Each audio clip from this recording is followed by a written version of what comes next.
Ravi encore de vous retrouver pour un nouveau numéro 7 médecine et santé, votre rubrique santé où vous avez cette possibilité d'avoir des conseils, où vous avez cette possibilité d'avoir des informations, notamment avec nos spécialistes dans le domaine sanitaire.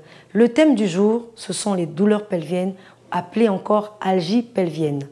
Souvent provoquées par les IST ou maladies sexuellement transmissibles, les douleurs pelviennes ou algies pelviennes, comme je l'ai dit tout à l'heure, se manifestent essentiellement par une douleur assez intense au niveau du bas-ventre. Elles surviennent généralement chez la femme entre l'âge de la ménopause ou encore de la puberté. D'autres se répètent chaque mois et cela, il faut être vigilant à la même période aussi.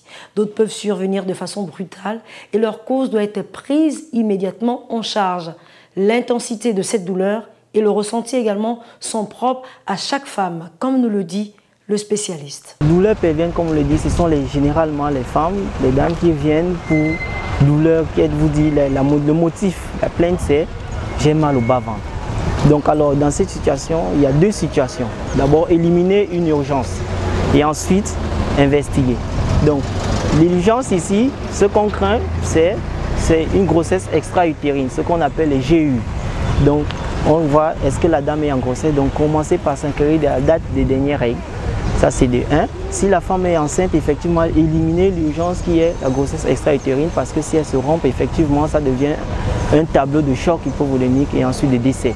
Ça, c'est 1. De l'autre côté, il y a les infections sexuellement transmissibles. Aujourd'hui, on parle de maladies sexuellement transmissibles. Donc, en tête de liste, les chlamydia. Les infections à chlamydia, effectivement. Et ensuite, il y a d'autres infections comme le VIH, infection au VIH et le papillomavirus, aujourd'hui, qui est responsable du cancer du col de l'utérus. Et la notion de douleur, elle est d'abord non seulement personnelle et aussi psychologique, donc liée comportementale. Il y a les gens qui supportent plus de douleur que d'autres. Et oui, ces infections, on peut les citer pêle-mêle. Et on peut citer la syphilis, l'herpès, la gonococcie, la blénorragie. Et ces différentes IST détruisent énormément l'appareil génital féminin. Et c'est grâce donc à un examen que le type de germe, comme l'a dit le médecin tout à l'heure, peut être détecté et suivi également d'un traitement. À une condition, vous devez le suivre totalement et comme l'a prescrit le spécialiste. Nous le retrouvons. Lorsqu'on est dans un tableau d'algie pelvienne, comme je vous disais, tout dépend de l'examen clinique, ce qu'on trouve à la clinique. Généralement, lorsqu'il s'agit d'une maladie, parce qu'aujourd'hui on parle de maladies sexuellement transmissibles, lorsqu'il s'agit de maladies sexuellement transmissibles, en dehors des règles, en dehors des algies pelviennes, il y a les signes accompagnateurs, donc les leucorrhées, donc ce qu'on appelle les pertes, et tout dépend. À l'examen, on peut avoir les pertes qui sont blanchâtres, qui sont verdâtres.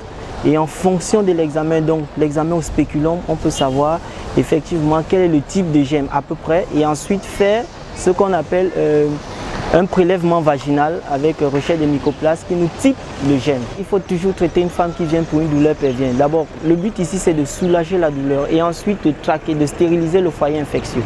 Donc on soulage la douleur avec tous les antispasmodiques et autres. Le traitement type du germe, il faut donner un traitement qui va avec le germe. Donc comme je vous disais, on fait un prélèvement vaginal et là on a l'antibiogramme. Et en fonction de l'antibiogramme, on voit quel est le médicament qui est sensible au gène.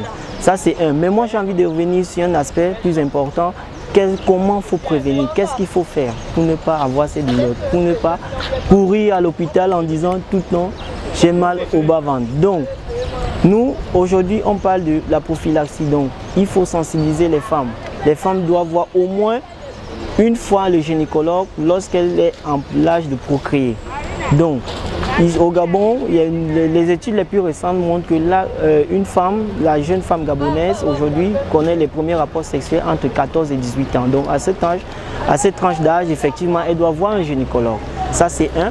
Et deux, il faut se préserver. Il faut se préserver, l'abstinence ou l'utilisation des préservatifs pour limiter au maximum les maladies sexuellement transmissibles. Et deux, il faut faire les dépistages. Dépistage des cancers du col de l'utérus qui, à travers un examen qui est très simple, le dépistage à l'IVL qui se fait aujourd'hui au centre de dépistage au CHL, c'est très simple et là on est sûr au moins de ne pas passer à côté de quelque chose de grave. Voilà, que l'on soit dans n'importe quel pays de l'Afrique, le Togo, le Cameroun ou encore la Guinée équatoriale, le Gabon, pourquoi pas, eh bien, l'âge des rapports varie, notamment des rapports sexuels, varie selon la tranche d'âge. Dès l'âge notamment des premiers rapports sexuels, la femme est ici interpellée. Elle doit voir son gynécologue une fois par mois au moins et ne pas attendre de ressentir une douleur au niveau du bas-ventre, car le médecin traite forcément en fonction de la cause. Eh bien, la santé n'a pas de prix. Il est question ici de la préserver. Mais surtout, à éviter l'automédication.